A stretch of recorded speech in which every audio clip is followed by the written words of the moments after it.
केला. राजा परीक्षिताने तात्काळ साम्राज्याचा त्याग केला. सरस्वती नदीच्या काठी गेले आणि तिथे बसले.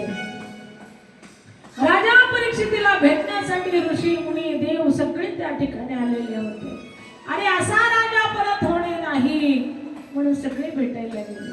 राजा परीक्षिताने सगळ्याला प्रणाम केला. तद्विधी प्रणिपातेन परिप्रश्नेन सेवया उपदेशन्ति ते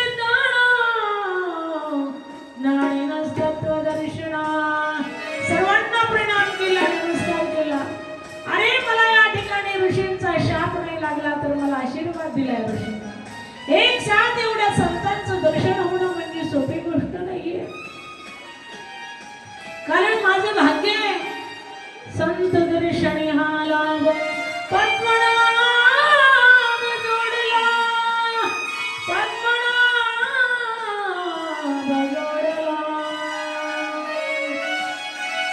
हा एक साथ सर्व संतांनी मला आशीर्वाद दिला म्हणून या ठिकाणी मला असं वाटतं शाप नाही तर वरदानच प्राप्त झालेलं आहे. तेवढ्यामध्ये राजा परीक्षित खाली बसतेत ना बसतेत तेवढ्यामध्ये शुकाचार्यांचं आगमन झालं. तत्र